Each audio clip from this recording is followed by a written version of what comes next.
यार एजा आ तो गए नहीं, लेकिन पता ना काहे कोनो फार्म हाउस मिलत ही नहीं खे जहाँ हम कम से कम एक हफ्ता तो रुक सकी। बात तो सही बा, बाकी कोशिश जारी रखे के हुई, काहे कि कहीं ना कहीं तो हमने के ठिकाना मिल ही जाए।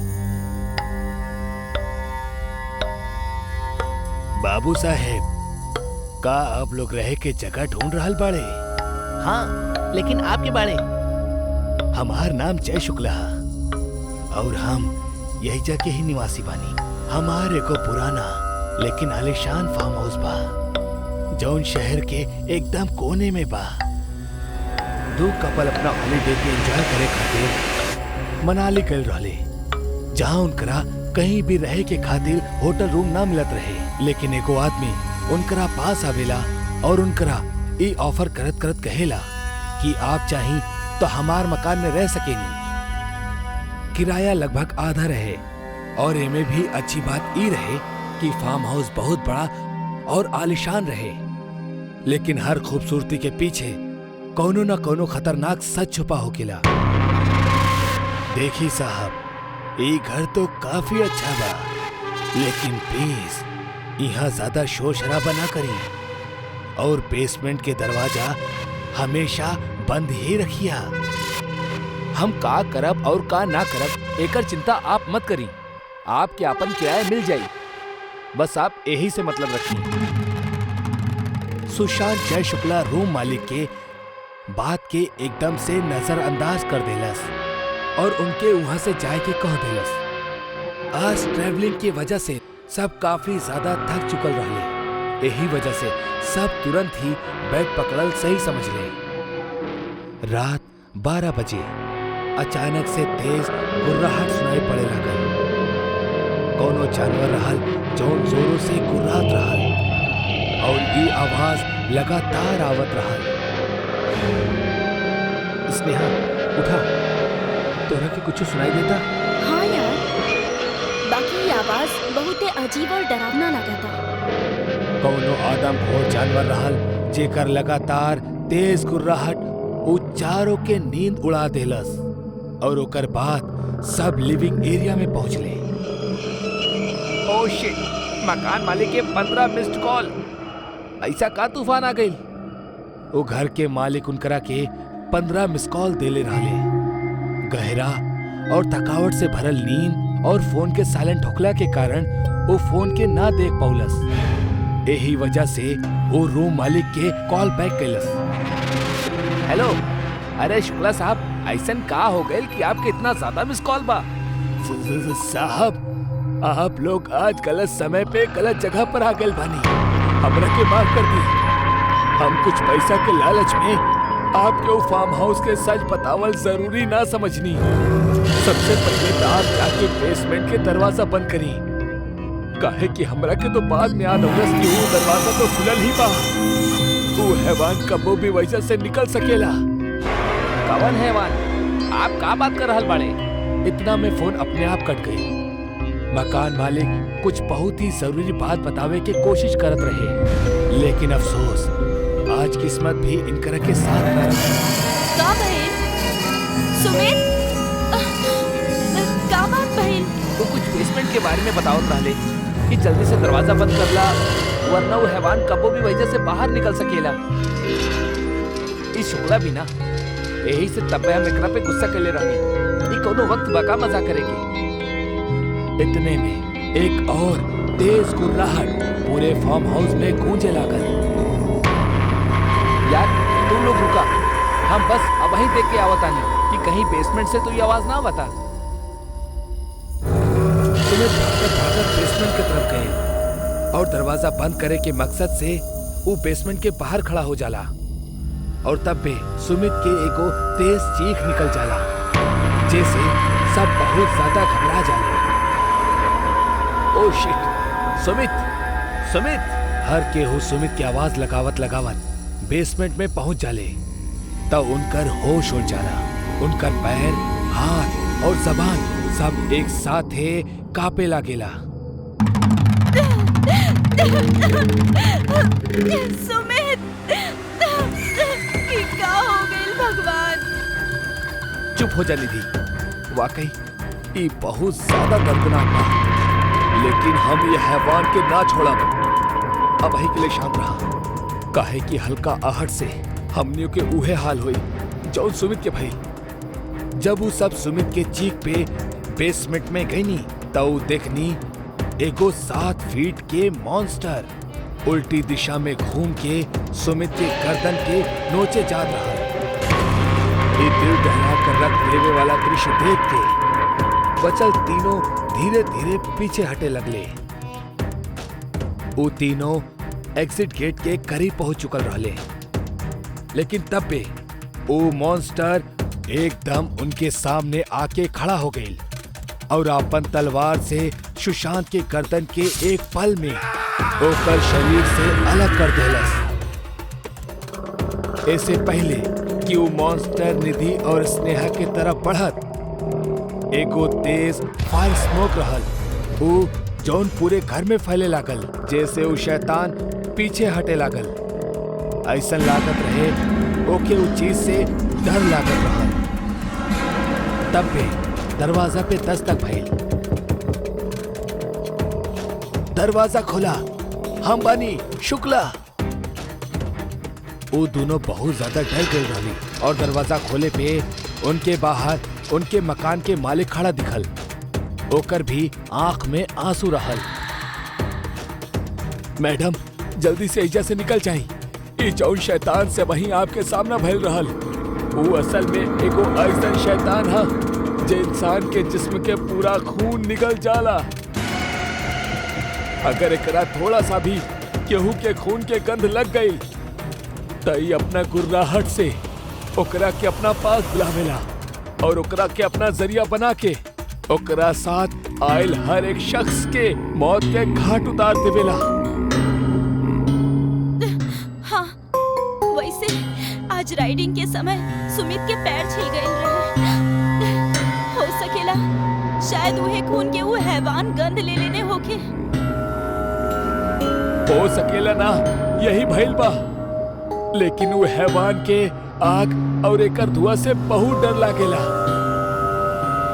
ये घर के बेसमेंट ही ओकर अड्डा हा, जहां वो छुपल रहेला और अपन शिकार कैल गैल जिस्म के ऊ टांग के रखेला। चलिए अब जल्दी से हमनी एजा से निकल जाई। और एकरा बाद वो तीनों वजह से भाग जाले। एक घटना के छाप आज भी उनकर जिंदगी पे घाट लगाए बैठल बा कि अगर वो रात उनकर तकदीर में मौत लिखल होखत ता ओ खून के प्यासा ना जाने उनकरा के कितना ज्यादा दर्दनाक मौत दे। सूखा पड़ला की वजह से एको गांव पूरा तरह से बर्बाद हो गल रहे। वो गांव में एक भी इंसान जिंदा ना बचल। गांव के पानी देवे वाला पुराना कुआं भी सूख चुकल रहल। एक रात वो कुआं के अंदर से रोवे के आवाज आवत रहल। कुआं के अंदर एगो चुड़ैल अपन आखिरी सांस लेत रहली और वो चुड़ैल कुछ ही पल पहले एगो बच्चा के जन्म देले रहल।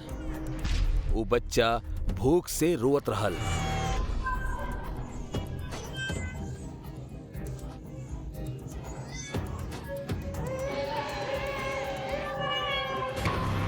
पर चुड़ैल ओकरा दूध ना पिला सकत रहली, काहे कि भूख के कारण वो मरे वाला रहली। वो अपना बच्चा के ऊपर उठौलस और पूरा जोर लगा के कुआं के बाहर फेंक देलस। वो बच्चा कुआं के बाहर जमीन पे गिरल, पर वो बच गई। हम अब जिंदा ना बचब, लेकिन हमरा के वचन दे कि तू हमार बदला जरूर लेबा। भूखा शैतान बन के सबके खा जाइबा।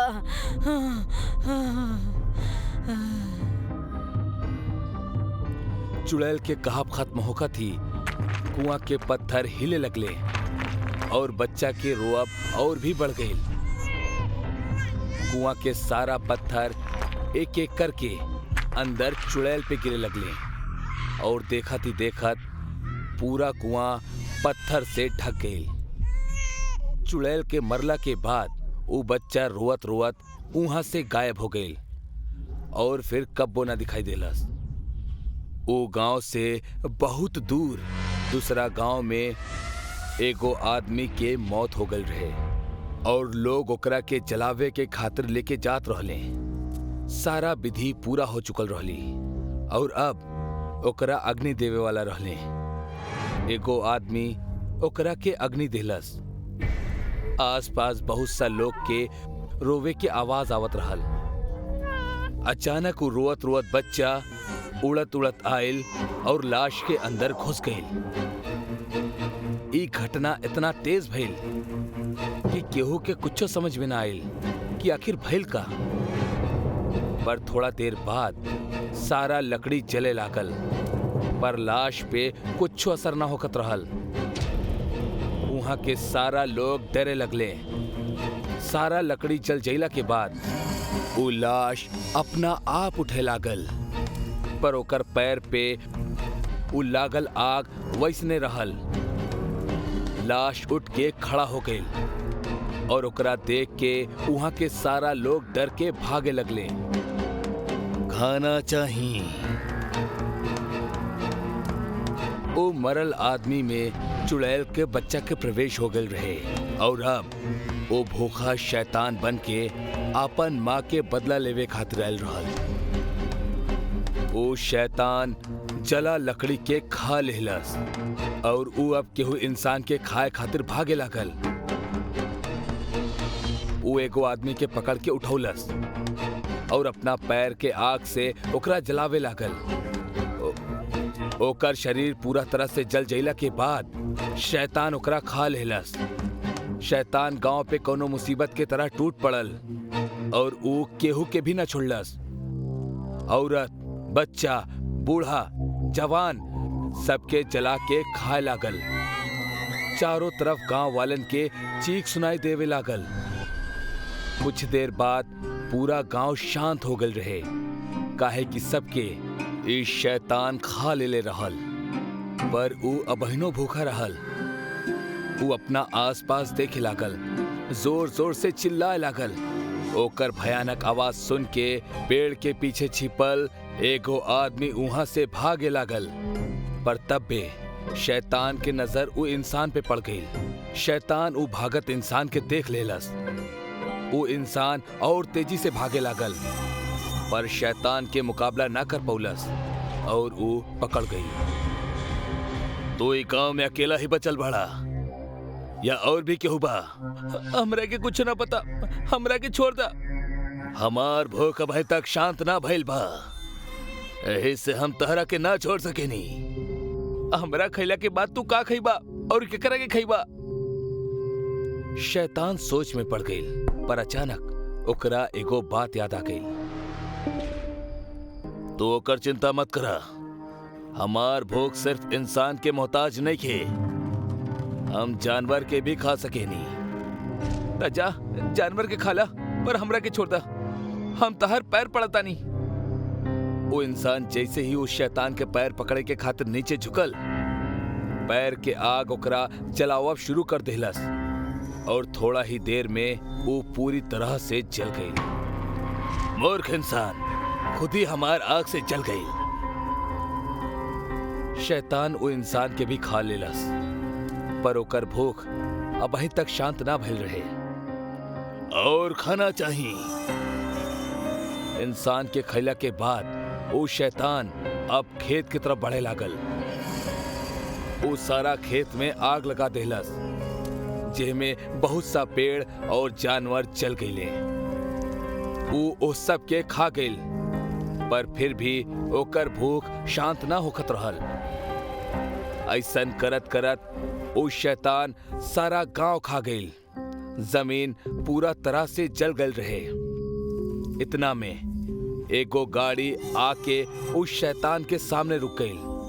ओमे से एगो लड़का उतरलस और डर के निगाह से उस शैतान के देखे लागल।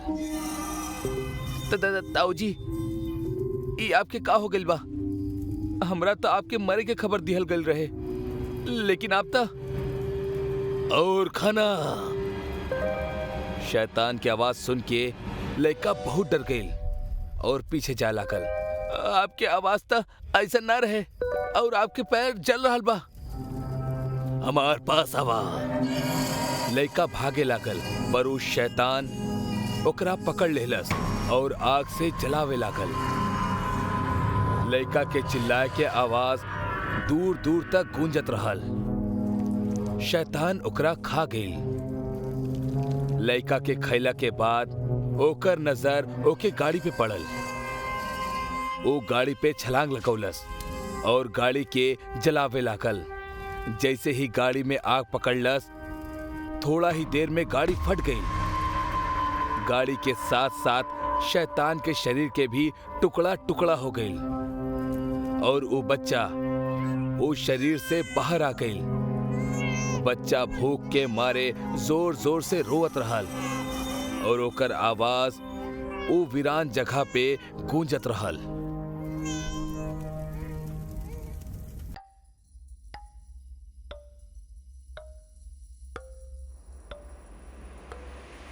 रात के 12 बजे पायल और दानिश अपना एगो इवेंट से घर लौटत रहले। उ दोनों शॉर्टकट के खातिर एगो बस्ती चुनले रहले जौन उनकर 30 किलोमीटर के ड्राइव बचा सकत रहे। यार दानिश, हमने के हाईवे से ही निकले के चाहत रहे। ई गांव के कच्चा रास्ता ना जाने हमरा के बहुते हॉन्टेड वाइब्स दे रहल बा यार। वाह मैडम, मतलब रात भइल ना कि राउर भूत दिखब चालू हो गई। देखा, ये कच्चा रोड 2-4 किलोमीटर में खत्म हो जाई, फिर बस एगो टर्न, फिर हमनी सीधा होटल पहुंच जाई।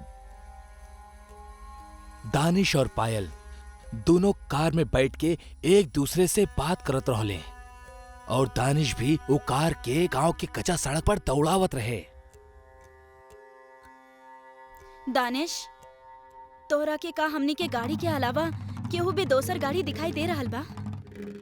ना त तेज चला, कहीं कौनो खौफनाक मंजर हमनी के मौत के फरमान लेवे इंतजार ना कर रहल होके। चला जल्दी। यार तू डरावत तारू या बात करत तारू? ऐसे अच्छा होई तू सुझ जा। कुछ दूरी के फासला तय होकले हुई कि तबही दानिश के नजर ओके गाड़ी के रियर व्यू मिरर पर पड़लस। एकरा देख के ओकर खून जम गईल।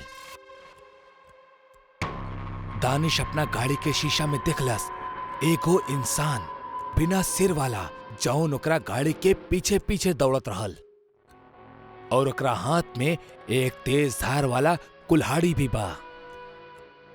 एकरा दिखला के बाद दानिश एक्सीलेटर के और तेज कैलस। वो बहुत ज्यादा डरल रहे, लेकिन वो अपना डर के बिल्कुल भी जाहिर ना कैलस, काहे कि ओकरा बगल में बैठल पायल अगर पीछे के नजारा देख ले तो डर से ही मर जाई। अरे दानिश, तू कोनो भूत देख लेला का? इतना तेज गाड़ी काहे चला रहल बड़ा? दानिश अबही भी गाड़ी के शीशा में उस सिर कटल आदमी के भागत देखत रहे। वो पसीना से तरबतर होके लगल। अचानक से वो पीछे भागत आदमी एकदम से गायब हो गई।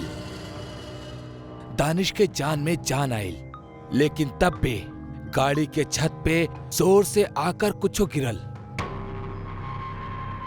दानिश ना जाने काहे, लेकिन फौरन एक जोरदार ब्रेक मरलस और एकर साथ ही छत पे कूदल उस सिर कटल इंसान सीधा गाड़ी के सामने जा गिरल।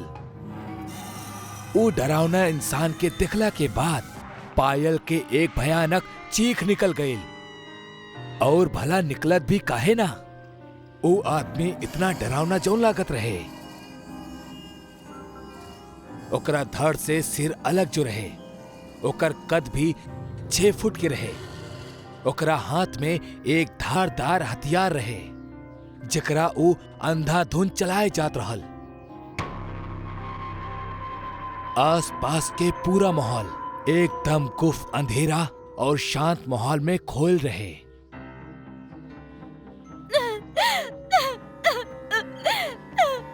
दानिश, हम काले रनी ना ये रास्ता से ना चलल जाओ।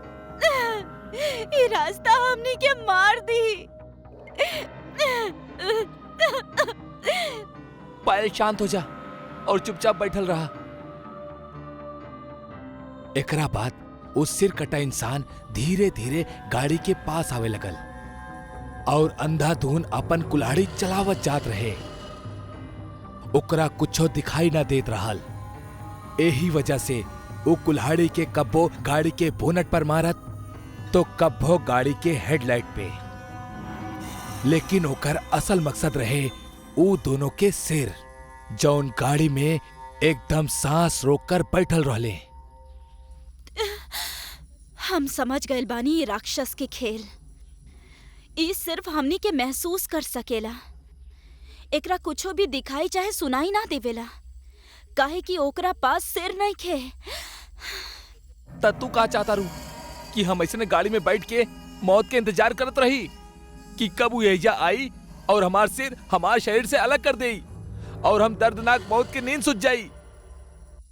दानिश पायल के बात से बिल्कुल भी सहमत ना रहल।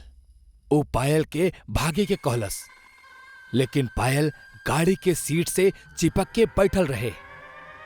अब तक वो सिर कटा इंसान शांत रहलस, लेकिन जैसे ही हल्का सा चहल पहल भइल कि वो अंधाधुन भागे लगल।